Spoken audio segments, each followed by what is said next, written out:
masyarakat kita yang tak tahu, kita bagi tahu. Kenapa nama kita ni hijrah? Sebab hijrah itulah yang membezakan mana yang hak, mana yang batil. Apa makna hijrah? Hajara. La yahillu li muslimin ayyahjura akhahu fawqa thalathin. Tidak boleh, tidak halal bagi seorang muslim ayyahjura, meninggalkan akhahu, saudaranya, fawqa thalathin, lebih dari 3 hari. Jadi makna hijrah adalah meninggalkan. Kenapa hijrah? Sebab mereka meninggalkan kota Makkah Al-Mukarramah menuju Al-Madinah Al-Munawwarah. Rupa-rupanya 1446 ini bukan hanya setakat hijrah Nabi Muhammad SAW, tapi bagi Ustaz Abdul Somad, hari ini 1 Muharram, ini juga hari hijrahnya. Jangan tepuk tangan dulu, belum. Hari ini Abdul Somad hijrah dari Riau menuju University Islam Melaka. Nah, jadi hijrahnya Masya Allah. Saya esok tetap balik ke rumah. Makna hijrah ini pindah kepada tempat yang lebih baik, di tempat ulama dihormati, di tempat Islam bermartabat, di tempat orang menjaga marwah Melayu. Insya Allah Allah menjaga Melaka, menjaga Unimel menjadi tempat belajar agama Islam. Wa ma arsalnaka illa rahmatan lil alamin. Itu hijrah. Macam mana perjalanan hijrah Nabi Muhammad sallallahu alaihi wasallam? Bermula daripada hari Khamis. Hari Khamis berkumpullah semua ketua-ketua kabilah-kabilah kafir musyrik. Mereka berkumpul di satu tempat namanya Darun Nadwah. Dar rumah, Nadwah berkumpul. Darun Nadwah tempat rumah berkumpul. Yang membina Darun Nadwah ini namanya Qusay. Muhammad sallallahu alaihi wasallam, anak Abdullah, anak Abdul Muttalib, anak Hashim, anak Abdi Manaf, anak Qusay. Jadi Qusay inilah yang membina Darun Nadwah. Apa tajuk perkumpulan mereka di Darun Nadwah pagi Khamis itu? Tajuknya bagaimana membunuh Muhammad sallallahu alaihi wasallam. Sebab dia sudah rosakkan persatuan orang Makkah. Yang selama ini mereka minum khamar, hari ini mereka tak boleh duduk bersama. Yang selama ini mereka menyembah Lata, Uzza, Manat, Hubal, Jibti, Tauhid, Naham, hari ini mereka dirosakkan dengan tauhid. Maka Muhammad sallallahu alaihi wasallam mesti dibunuh. Mereka pun berkumpullah bersama. Bagaimana cara menghalau, membunuh Sayyidina wa Maulana Muhammad sallallahu alaihi wasallam. Rupa-rupanya orang kafir musyrik ini pun bermusyawarah juga. Yang jadi kepimpinannya saat itu seorang lelaki bernama, dia yang selalu disebut dengan Abu Jahal. Nama dia adalah Umar bin Hisham. Hebat Umar bin Hisham ini, sampai-sampai Nabi pernah berdoa, Allahumma a'izzal Islam bi Umarain. Ya Allah, kuatkan Islam ini dengan 2 Umar. Umar yang pertama Umar bin Khattab, Umar yang kedua Umar bin Hisham. Lalu kemudian ketika Nabi SAW menceritakan bahwa mereka berkumpul di situ, kata Umar bin Hisham, Abu Jahal bertanya, apa pendapat kamu bagaimana cara membunuh Muhammad SAW? Kata yang pertama, bagaimana kalau Muhammad ini kita buang jauh supaya dia tidak mengkacau kita di kota Makkah ini, supaya kita boleh minum khamar, kita boleh buat haram, kita boleh menyembah berhala, kita buang dia jauh-jauh. Tapi rupanya tidak semua bersetuju. Yang satu mengatakan Muhammad SAW ini orangnya dia berpengaruh, dia ada karisma, dia ada hebat. Kalau nanti dia pergi ke tempat yang jauh, di tempat yang jauh itu dia banyak pengikut, nanti dia akan kembali ke Makkah, maka kita boleh mati semua. Jadi kalau begitu jangan kita buang dia, kita biarkan saja dia di Makkah. Adakah idea lain yang boleh diterima untuk membunuh, menghalau Muhammad SAW? Kata yang lain pula mengatakan, bagaimana kalau kita masukkan dia ke dalam jeruji besi, kita ikat dia, kita letakkan di samping Ka'bah, jangan bagi makan, jangan bagi minum. Nanti bila dia mati kering, maka selesailah, tamat riwayat dia, kita pun akan hidup selesa di Makkah. Rupa-rupanya pendapat ini pun tidak dipersetujui. Sebab apa? Sebab di sekeliling Makkah ni banyak pengikut Muhammad SAW. Kalau mereka menengok ada orang pemimpin mereka dikurung, dijemur, tak dibagi makan, tak dibagi minum, mereka semua akan adakan revolusi, mereka akan melawan dan mengamuk. Selepas itu pengetua sidang bernama Umar bin Hisham Abu Lahab, Abu Jahal tadi berkata, kalau begitu saya pula ada idea. Bagaimana caranya? Bagaimana kalau pemuda-pemuda dari setiap suku kita ambil, siapa pemuda yang paling kuat tangannya, kita bagi dia pedang, masuk ke rumah Muhammad SAW di waktu malam. Selepas itu dia cincang, potong, pancung kepala Muhammad SAW, maka dia akan mati. Rupa-rupanya pendapat ini pun tak boleh diterima. Mereka takut kerana Muhammad SAW bukan manusia biasa, dia orang yang terhormat dan mulia. Muhammad anak Abdullah, anak Abdul Muttalib, anak Hashim, anak Abdi Manaf, anak Qusay, keturunan Adnan, cucu cicit Ismail, anak Ibrahim alaihissalam. Ini kalau sampai dibunuh, maka satu puak suku ini akan mengamuk membalas dendam. Berat. Akhirnya mereka berfikir bagaimana supaya masalah ini selesai. Kalau yang membunuh 3 orang, 3 akan dicari. Kalau yang membunuh 5 orang, 5 akan dicari. Kalau begitu bagaimana caranya? Kita bunuh bersama-sama supaya tak ada yang dicari, kerana semua ikut membunuh.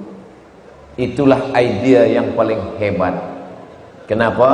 Kalau buat salah satu orang, satu yang akan ditangkap. Tapi kalau semua membuat salah, tak ada yang boleh ditangkap. Itu namanya membuat salah berjamaah. Maka dikumpulkanlah semua pemuda dari setiap suku. Dari suku ini satu pemuda, dari suku ini satu pemuda, dari bani ini satu pemuda, dari kabilah ini satu pemuda. Semuanya mengirimkan pemuda yang paling kuat tangannya, paling panjang pedangnya, untuk memancung kepala Nabi Muhammad sallallahu alaihi wasallam. Pada waktu malam mereka pun masuk ke dalam rumah Nabi.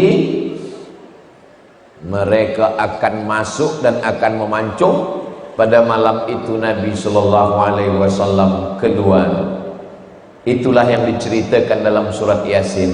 Wa ja'alna min baini aydihim saddan wa min khalfihim saddan fa aghshaynahum fahum la yubsirun. Nabi keluar rumah, mereka tak boleh menengok Nabi sallallahu alaihi wasallam. Ayat ini yang kita baca tiap malam Jumat ini bercerita tentang Nabi keluar rumah. Jangan dibaca supaya pensyarah tak nampak kita bila masuk kelas.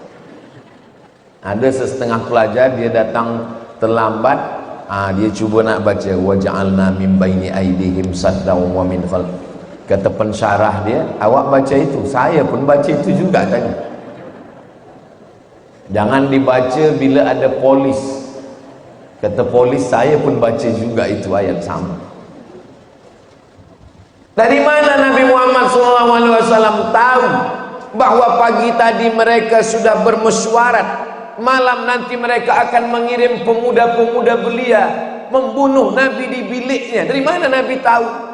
Rupa-rupanya malaikat Jibril datang bagi tahu. Wahai Muhammad SAW, malam nanti engkau keluar rumah sebab pemuda-pemuda datang, maka berhati-hatilah engkau. Inilah pentingnya kita mencari-cari tahu, supaya kita tahu, jangan sampai tak tahu dan tak mahu tahu. Alhamdulillah, Ustaz Abdul Somad dah lama tahu akan dibagi anugerah Profesor Ejang ini. Memang lama dah tahu.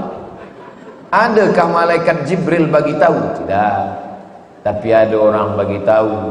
Alhamdulillah, rupanya menunggu tarikh 1 Muharram, peristiwa hijrah Nabi Muhammad sallallahu alaihi wasallam. Nabi keluar, selepas Nabi pergi, barulah mereka tersedar macam kena pukau.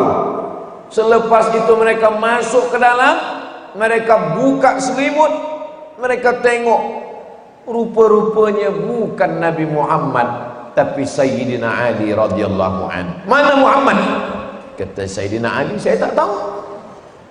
Mereka mencari. Nabi SAW sudah naik ke atas Jabal Thur. Di atas Jabal Thur, mereka berdua berjalan naik ke atas bersama Sayyidina Abu Bakar Siddiq. Akan masuk ke dalam lubang batu. Sebelum masuk ke lubang batu, Sayyidina Abu Bakar Siddiq menahan Nabi Muhammad SAW.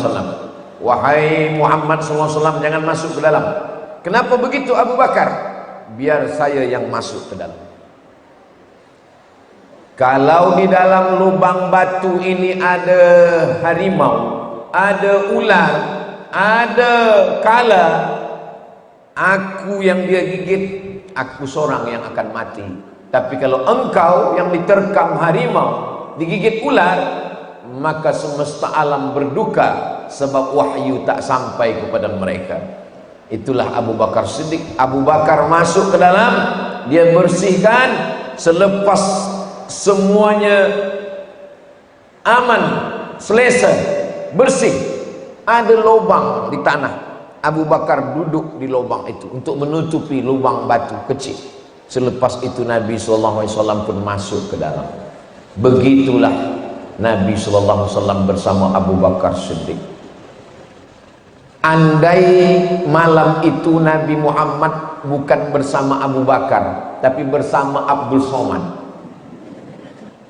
kira-kira apa yang akan dikatakan Profesor Ejang Abdul Somad? Maka dia akan katakan, ya Rasulullah, silalah masuk ke dalam dulu.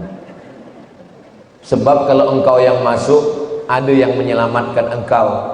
Jibril, Mikail, Israfil, Israel, malaikat-malaikat semua. Tapi bila saya, siapa yang boleh menyelamatkan saya? Abu Bakar Siddiq lebih mendulukan Nabi daripada dirinya sendiri. Itulah mengapa kita selalu menyebut nama dia bulan Ramadan. Apa kata Bilal sembahyang tarawih? Al-Khalifatul Awwal Sayyiduna Abu Bakr As-Siddiq. Apa kata jamaah? Radhiyallahu an. Allah meridhai dia. Belum ada university yang mengeluarkan degree. Bila awak belajar di sini, nanti dapat degree namanya radhiyallahu an. Belum ada. BA ada, Master ada, PhD ada, Profesor ada, tapi radhiyallahu an belum ada. Boleh juga kalau Universiti Islam Melaka nak buat. Siapa yang mau masuk ke dalam lubang batu, siapkan singa harimau 2 ekor. Kenapa? Karena yang diberikan bukan akal, bukan ilmu, tapi nyawa demi untuk menolong agama Allah. Innad dina indallahil Islam. Lalu kemudian Abu Bakar Siddiq duduk kaki dia luruskan. Manakala Abu Bakar Siddiq duduk, datang Nabi Muhammad sallallahu alaihi wasallam. Kepala Nabi letakkan di atas paha Sayyidina Abu Bakar Siddiq. Nabi tertidur.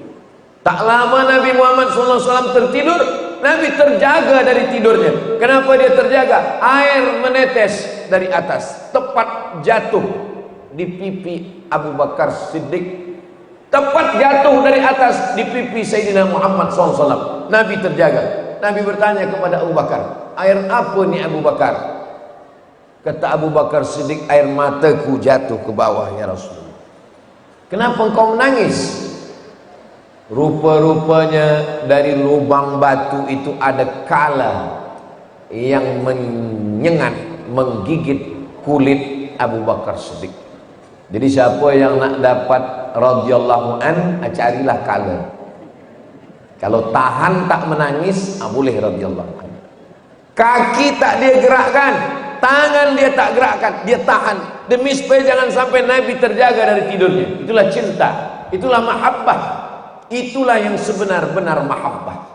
Cinta kepada Sayyidina wa Maulana Muhammad sallallahu alaihi wasallam.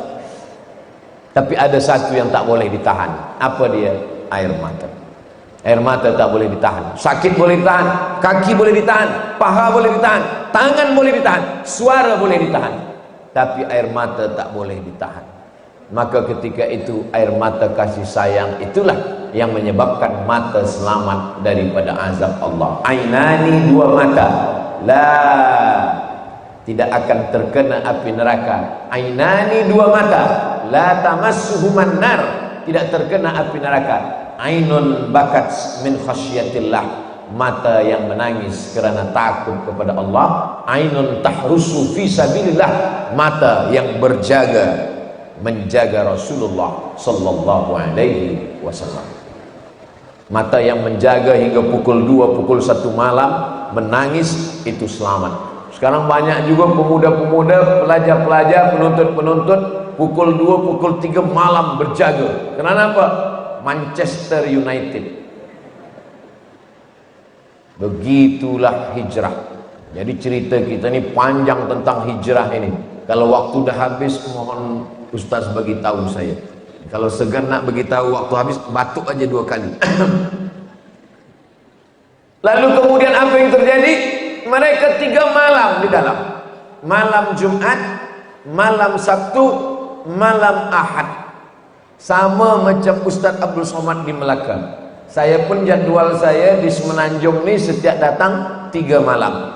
Malam Sabtu, malam Ahad, malam Isnin. Malam Sabtu di Negeri Sembilan, malam Ahad di Melaka, malam Isnin di Selangor. Lepas itu hari Isnin saya pun akan balik. Jadi Ustaz Abdul Somad selepas dilantik jadi Profesor Adjunct di Universiti Islam Melaka ni, datang tiap tahunkah ke Unimel? Saya datang sebulan sekali mengajar ke Unimel. Selepas jembatan dari Dumai siap. Sebab yang amat berhormat tadi bagi tahu, nanti ada jembatan 10 km bridge dari Dumai, 10 km bridge dari Melaka. Lepas itu turun ke bawah tunnel masuk. Siap itu barulah saya mengajar.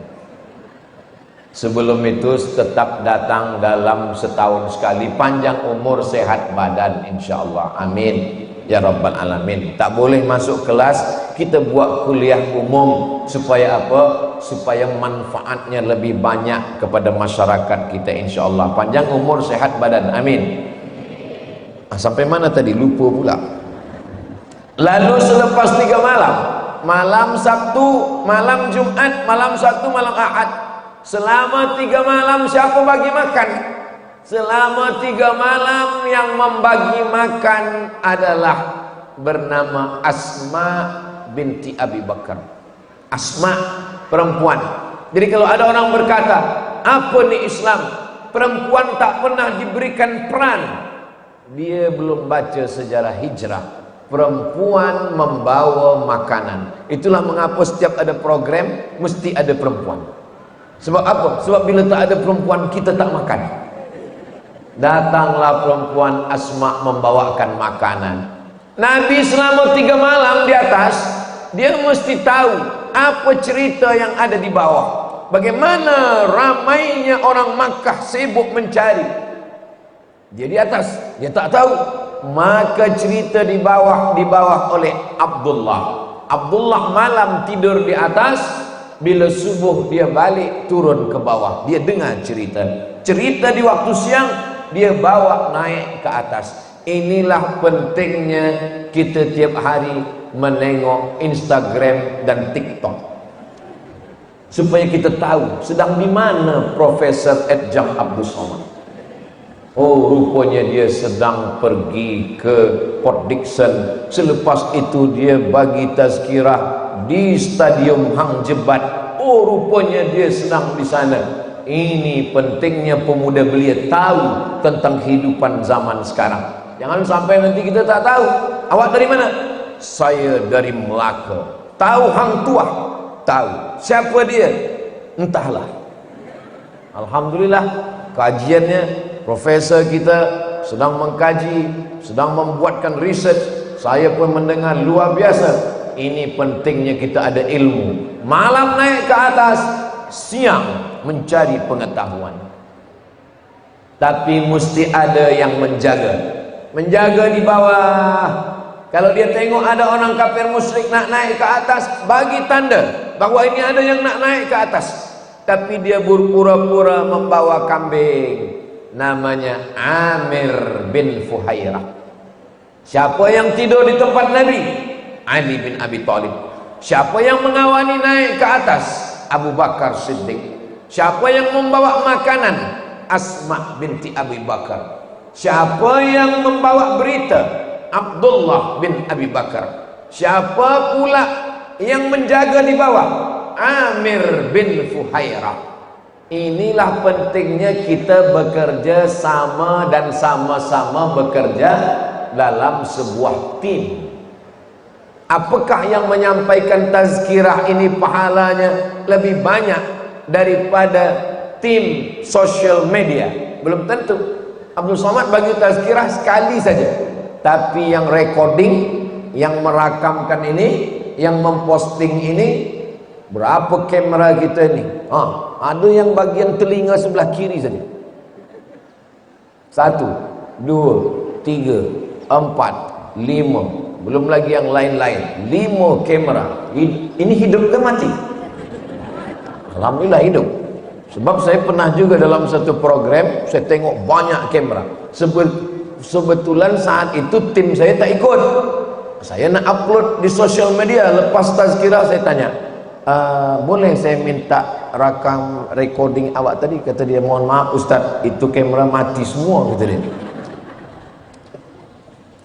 Tapi tak demikian dengan Universiti Islam Melaka. Semuanya hidup, semuanya share, semuanya berbagi insya-Allah, sehingga manfaatnya lebih banyak. Amin ya rabbal alamin. Maka Nabi Muhammad SAW meletakkan the right man on the right place. Ini memang dia di atas. Saudara letakkan di tempat tidur. Kawan bawa naik ke atas. Kalau boleh memilih, pelajar penuntut sekalian, kalau boleh memilih, nak ikut Abu Bakar Siddiq ke atas atau tidur di tempat tidur Nabi? Bagi yang suka tidur, saya nak tempat tidur Nabi lah Ustaz. Okey, memang kalau cerita berat naik ke atas, berjalan ke atas, malam-malam, kena gigit kala, masuk ke lubang batu, memang berat. Tapi orang lupa yang tidur di tempat tidur Nabi ini nasib baik orang kafir musyrik buka selimut. Kalau tak buka, potato chips. Apa yang terjadi?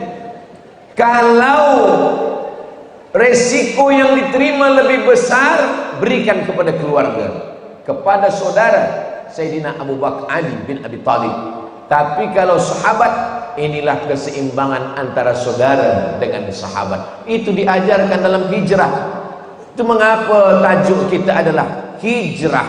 Hijrah inilah yang membentuk generasi yang madani. Nanti selepas hijrah baru madani. Kalau tak selesai dalam program ini, hijrah saja dulu. Madaninya tahun depan insyaallah.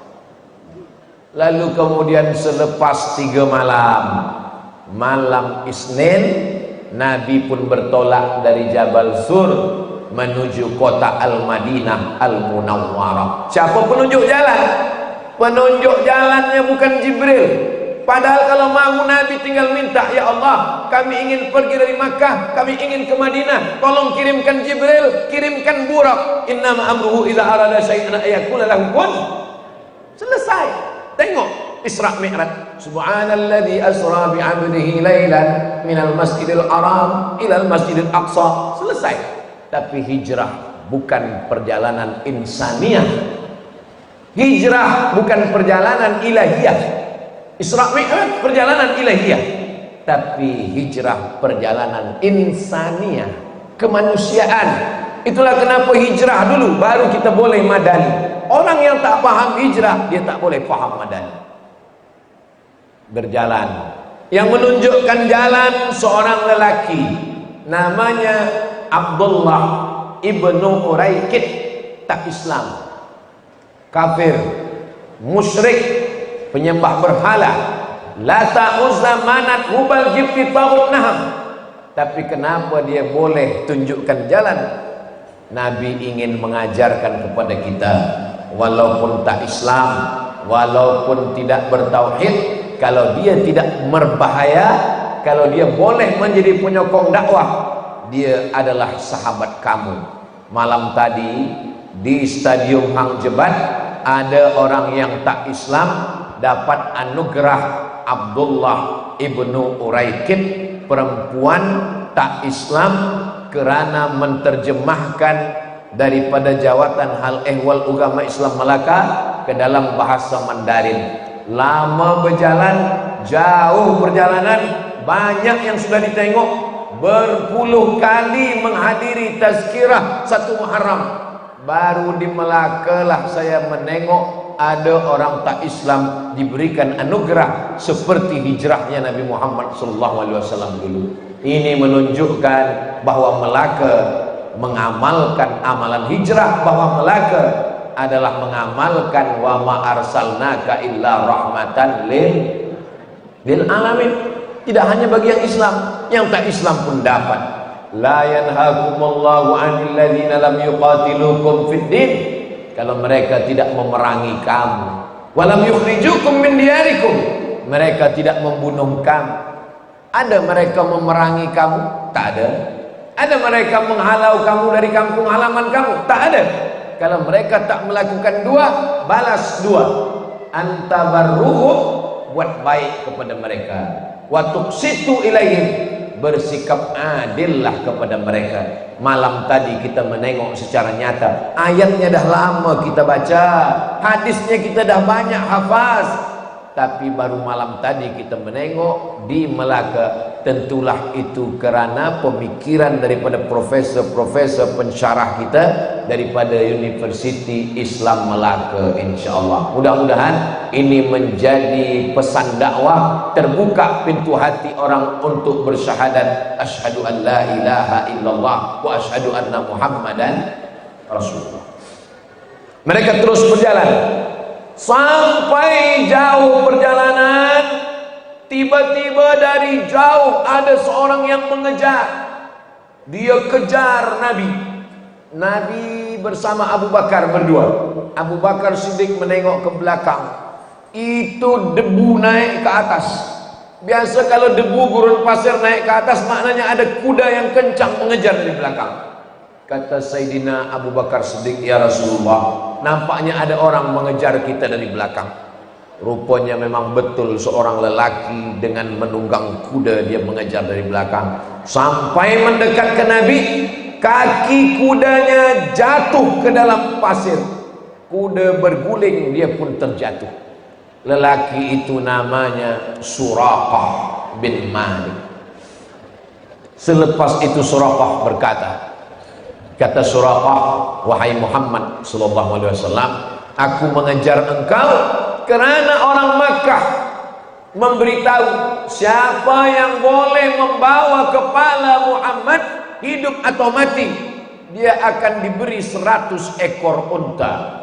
Berapa ringgit 100 ekor unta? Tanya kepada yang baru balik haji.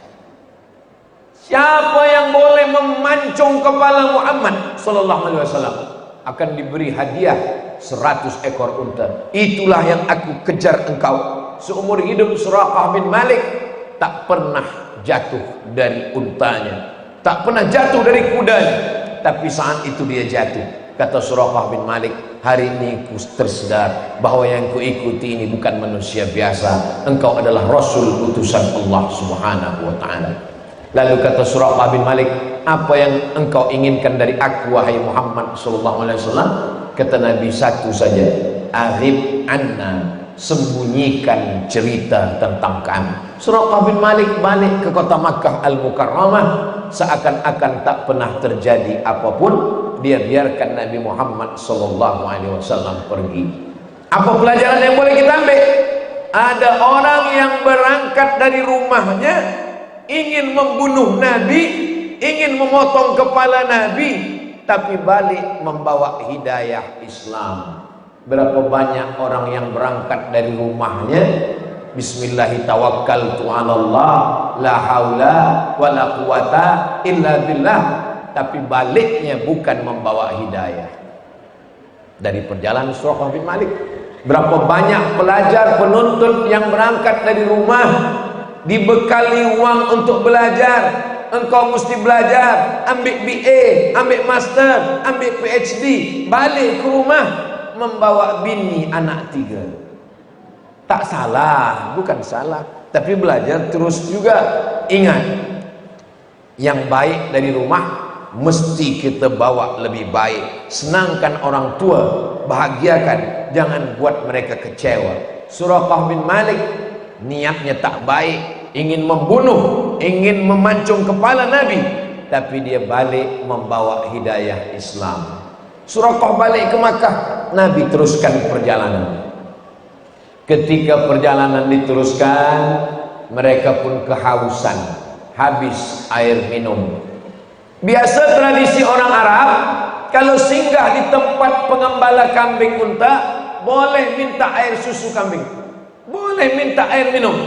Memang sudah begitu tradisi mereka. Lalu kemudian mereka pun singgah ke tempat pengembala kambing unta. Lalu mereka pun minta, wahai penjaga pengembala kambing, ya, boleh kami minta air susu kambing sebab kami kehausan? Boleh. Lalu kemudian dia berkata, ini musim panas, kering, kambing kurus, tak ada air susu. Disitulah nampak mukjizat Nabi Muhammad SAW. Nabi mendoakan, Abu Bakar mengambil, dapatlah cukup 1 gelas. Lalu kemudian 1 cawan, Abu Bakar membersihkan bagian bawah. Kenapa Abu Bakar membersihkan bawah? Dia tak ingin ada pasir yang jatuh ke kain Nabi. Pasir yang ada di bawah cawan pun dia jaga supaya tak jatuh ke jubah Nabi. Begitulah Abu Bakar Siddiq. Jangankan nyawa Nabi, jangankan orang kafir musyrik menghunuskan pedang ke Nabi, tak boleh jatuh 1 butir pasir ke pakaian Nabi. Lalu selepas itu Nabi pun meminum. Saya sebenarnya nak tunjukkan macam mana minum tadi, tapi kerana ini tidak air susu jadi tak boleh jadi contoh. Tadi malam dalam sudah minum tadi teh tarik. Ini air putih. Memang ustaz-ustaz guru yang bagi tazkirah elok dibagi air mineral. Jangan bagi air manis Sebab apa? Sebab leher dia panas.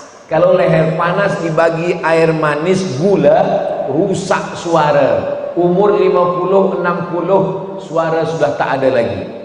Yang sihat itu memang mesti begini. Penyakit ustaz-ustaz yang banyak, ustaz banyak tazkirah, tazkirah subuh, tazkirah doa, tazkirah zuhur, tazkirah asar, tazkirah malam, banyak duduk, banyak minum gula, kena penyakit diabetes, kena penyakit gula.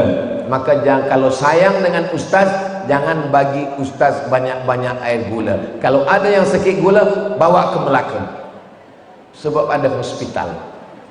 Saudara yang dimuliakan Allah Subhanahu wa taala, ketika Nabi meminum, apa kata Abu Bakar Siddiq?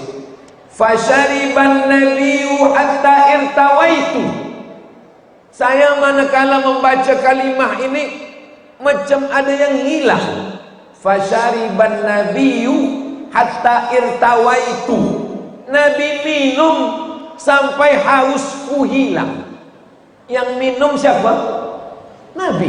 Yang hausnya hilang siapa? Abu Bakar.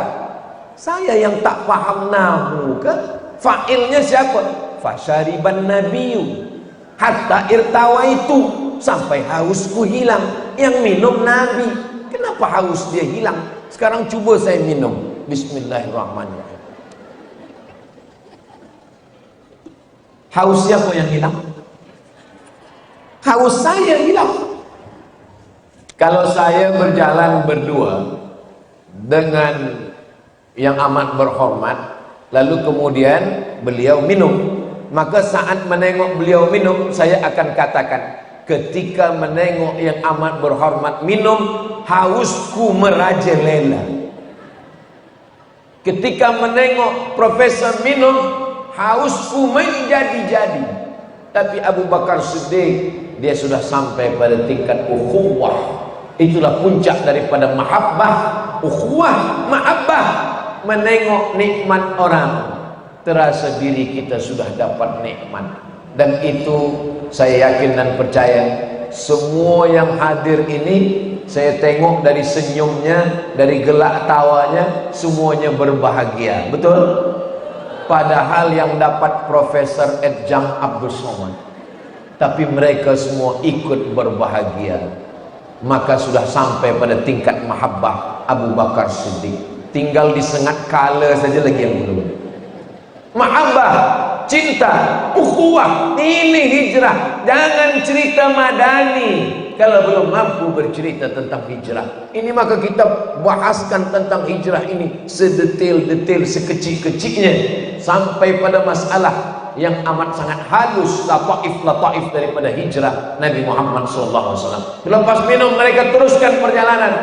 Sampai di perjalanan masuk waktu Isya, mereka sholat Isya, jamaahnya 70 orang. Macam mana ada jamaah 70 orang? Bukankah waktu itu yang Islam hanya Nabi dan Abu Bakar? Mereka pertama kali keluar dari kota Makkah, pergi ke Taif, dihalau, dilempar dengan batu. Mereka pertama kali lalu di jalan ini. Macam mana 70 orang masuk Islam? Ini maknanya, walaupun nyawa di ujung tanduk, walaupun kita ingin dibunuh orang, berdakwah jangan sampai berhenti.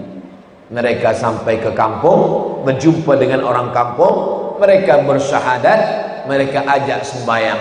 Macam mana mereka menghafaz iftitah, macam mana mereka menghafaz Al-Fatihah, macam mana mereka menghafaz doa-doa sembahyang. Orang Arab hafazannya kuat, bahasa ini bahasa mereka, mereka boleh mendengar. Dan andai mereka tidak hafaz, dia boleh baca 7 ayat. Kalau tidak hafaz 7 ayat, bagi mu'alaf yang baru masuk Islam pukul 9. Macam mana dia sembahyang zuhur? Yang tak hafaz 7 ayat, dia ulang bismillah 7 kali. Bismillahirrahmanirrahim, Bismillahirrahmanirrahim, sebanyak 7 ayat as-sab'ul mathani al-fatihah. La salata liman lam yaqra bi fatihatil kitab. Tidak sah salat bagi orang yang tidak membaca al-fatihah. Akhirnya hari Isnin mereka sampai. Nabi lahir Isnin, Nabi hijrah Isnin, Nabi sampai di Kuba Isnin, Nabi meninggal Isnin. Ustaz Abdul Somad balik ke Riau Isnin. Hari Isnin bertolak dari Jabal Sur. Hari Isnin sampai ke Kuba. Di Kuba 4 malam. Malam Selasa, malam Rabu, malam Kamis, malam Jumat. Selama 4 malam satu masjid berdiri. Itulah dia Masjid Kuba. Panjang umur, sehat badan, mudah-mudahan kita sama ke Masjid Kuba nanti insyaallah. Siapa yang sholat di Masjid Kuba sama dapat pahala macam umrah. Kenapa? Karena selama di Madinah 6 tahun tak pergi ke Makkah umrah. Mereka datang ke Masjid Kuba 4 hari berdiri Masjid Kuba. Hari Jumat Nabi pergi hari Jumat dari Kuba menuju Al-Madinah Al-Munawwarah. Namanya waktu itu Yasrib, gelap. Yasrib banyak penyakit. Yasrib banyak binatang yang berbisa. Yasrib makna tak baik. Dirubah Nabi namanya menjadi Al-Madinah Al-Munawwarah, kota yang terang benderang. Nama-nama yang tak baik Nabi banyak ubah. Ada sahabat Nabi namanya Abdul Ka'bah, dirubah Nabi namanya menjadi Abdullah bin Abu Bakar. Ada Abdullah bin Abi Quhafah, itulah Abu Bakar Siddiq. Ada sahabat Nabi namanya Harb, perang, dirubah Nabi namanya menjadi Salam. Ada sahabat Nabi namanya Husain, dirubah Nabi namanya Abdullah bin Salam. Begitulah Nabi merubah yang tak baik menjadi baik. Masya Allah, tabarakallah. Dulu namanya college kecil, tapi selepas 2022 dia berubah menjadi nama yang cantik dan besar, UNIMEL, University Islam Melaka. Alhamdulillah, mudah-mudahan nama dikekal abadi hingga hari kiamat. Semua orang berdatangan menuntut ilmu ke tempat ini insyaallah. UNIMEL Festival 24 Stadium Tariq bin Ziyad UNIMEL. Masya Allah, gambar saya lah yang paling besar di situ. Begitulah orang UNIMEL membesarkan Ustaz Abdul Somad. Dia tahu Ustaz Somad ni kurus kecil, dibuat gambarnya besar untuk menyenangkan hati dia. Idkhalus surur fi qulubil mu'minin, membahagiakan hati orang yang beriman. Hari Jumat Nabi bertolak sampai ke Yasrib, ubah nama menjadi Al-Madinah Al-Munawwarah. Maka nisbat kepada Madinah, itulah dia Madani. Hijrah membentuk teraju generasi Madani. Madani itu artinya Madinah Al-Munawwarah. Makki, Makkah.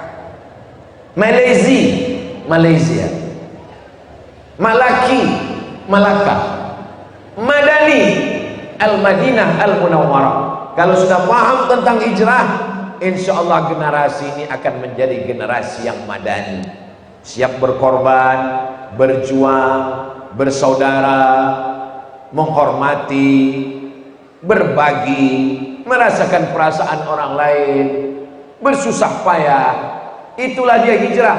Selepas itu barulah madani. Apa yang pertama dibina di Madani? Yang pertama adalah masjid. Kalau kita tengok semua kota-kota besar, itu pertama kali yang didirikan adalah masjid. Yang pertama di dunia ini masjid. Inna awwala baiti wudi'a lin-nasi lalladzi bi Bakkah mubaraka. Masjid. Maka generasi Madani, generasi yang besar belajar menuntut ilmu di masjid.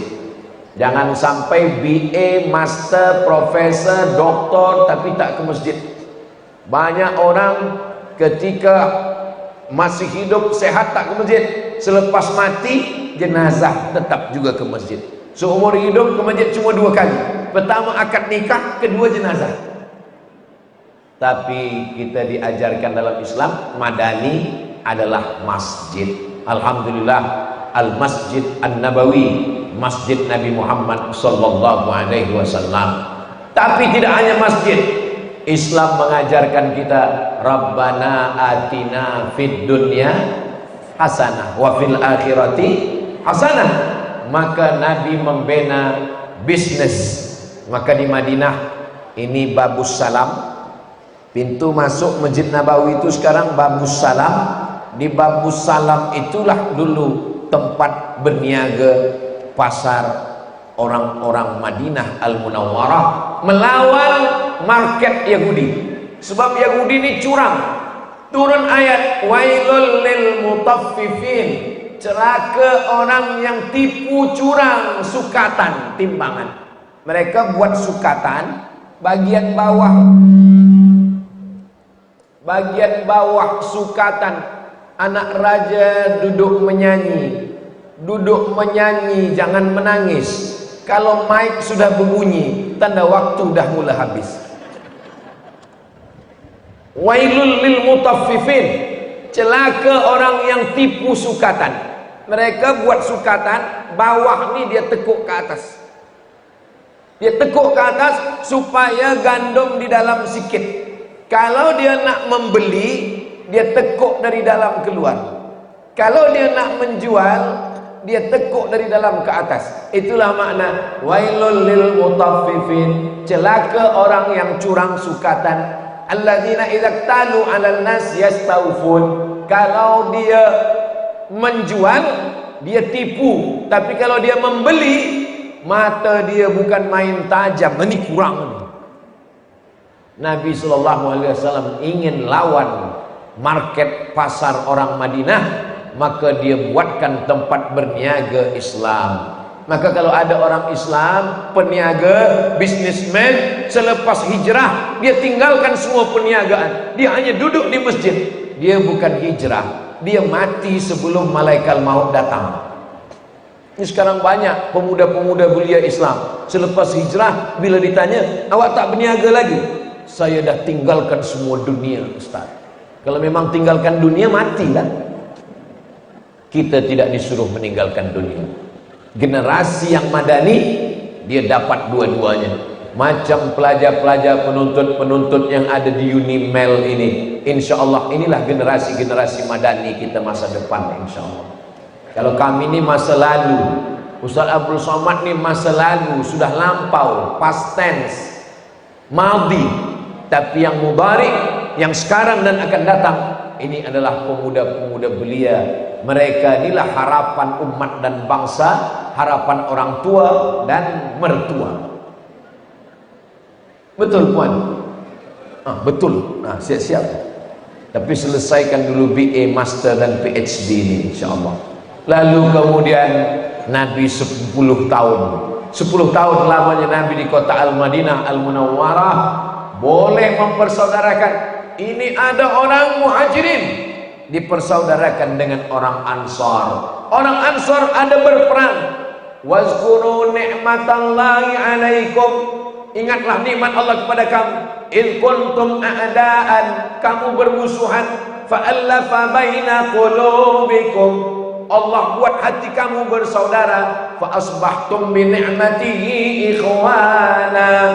Itu bercerita tentang Aus dan Khazraj. Masalah sempadan, perang.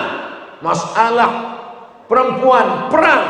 Dipersaudarakan Allah dengan persaudaraan. Ini madani. Masjid madani, persaudaraan madani. Berjiran dengan Yahudi, Nadir, Quraisyah, Qainuqa, madani. Bisnisnya hidup madani. Selepas semuanya berjalan dengan baik, barulah Nabi Muhammad SAW meninggalkan mereka. Bagaimana keadaannya? Lailuha kanahariha, malamnya macam siang. Orang tidak menengok mana kerusi Nabi dari emas, tak ada. Mana Nabi yang hebat rumahnya, biasa saja. Yang dia tinggalkan adalah peradaban al-hadarah al-islamiyah, peradaban Islam yang menyamakan semua manusia. Antara Bilal bin Rabah dengan Sayyidina Ali tak ada beza. La farqa bainal arabi wal ajam, tak ada beza antara yang Arab dengan yang bukan Arab. Wala farqa bainal abyad wal aswad, tak ada beza antara yang kulit putih dengan kulit hitam. kullukum min Adam, semua kamu dari Adam, wa Adam min turab, dan Adam diciptakan dari tanah. Inilah madani. Ada sahabat Nabi dari Quraisy, Abu Bakar. Ada sahabat Nabi yang berkulit hitam, Bilal. Ada sahabat Nabi yang dari Yahudi, Abdullah bin Salam. Ada sahabat Nabi yang daripada Kristian, Maria Al-Qibtiyah, masuk Islam. Ada istri Nabi yang orang Yahudi, Sofiyah binti Uyai bin Akhtab. Ada yang dari Rumi, Suhaib Ar-Rumi. Ada yang dari Farsi, Salman Al-Farisi. Ada yang dari Afrika, Mikdad bin Aswad. Semuanya sama. Ja'alnakum syu'uban wa qabaila, kami buat kamu bersuku-suku, berbangsa-bangsa. Yang paling mulia bukan yang putih, yang paling mulia bukan yang mancung, yang paling mulia bukan yang tinggi. Inna akramakum indallahi atqakum, yang paling takut kepada Allah Subhanahu wa ta'ala.